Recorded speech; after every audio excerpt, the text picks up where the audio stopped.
Hello, happy Sunday. അപ്പോൾ നമ്മളിന്ന് പോകുന്നത് ബാംഗ്ലൂരിലെ ഇന്ദിരാനഗറിലുള്ള സെൻറ്റ് ജോർജ് ഓർത്തഡോക്സ് ചർച്ചിലേക്കാണ്. അവിടെ ഇന്ന് ഗീവർഗീസ് സഹോദരരുടെ പെരുന്നാളാണ്. അത് കൂടാൻ വേണ്ടിയിട്ടാണ് നമ്മൾ പോകുന്നത്. അങ്ങനെ നമ്മൾ പള്ളിയിലെത്തി കുർബാനയൊക്കെ കൂടി. അത് കഴിഞ്ഞ് റാസയൊക്കെ ഉണ്ടായിരുന്നു. റാസയിൽ നല്ല അടിപൊളി ഒരു ചെണ്ടമേളമൊക്കെ ഉണ്ടായിരുന്നു. അത് കഴിഞ്ഞിട്ടും ചെണ്ടമേളമൊക്കെ ഉണ്ടായിരുന്നു.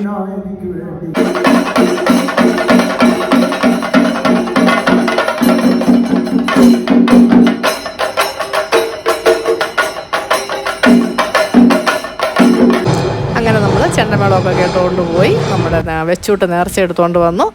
അത് നല്ല ചൂട് ചോറും നല്ല ചിക്കൻ കറി, നല്ല അടിപൊളി മാങ്ങാക്കറി, മോര് കാച്ചത്, അതൊക്കെ ഞങ്ങൾ കഴിച്ചു. അങ്ങനെ ഞങ്ങൾ തിരിച്ച് വീട്ടിലേക്ക് പോരുന്ന വഴി മാങ്ങ മാർക്കറ്റിൻ്റെ അവിടെ എത്തി. ഒരുപാട് കഴികൾ ഒന്നും നോക്കിയില്ല, ചാടി ഇറങ്ങി ഞങ്ങൾ കുറച്ച് മാങ്ങ വാങ്ങിച്ചു. അങ്ങനെ ഞങ്ങൾ തിരിച്ചു പോന്നു. അങ്ങനെ ഇന്നത്തെ ദിവസം കഴിഞ്ഞു. അപ്പോൾ അടുത്ത വീഡിയോയിൽ കാണുന്നത് വരെ ബൈ ഫ്രം ഒരു മിഡിൽ ക്ലാസ് അടുക്കള. ബൈ.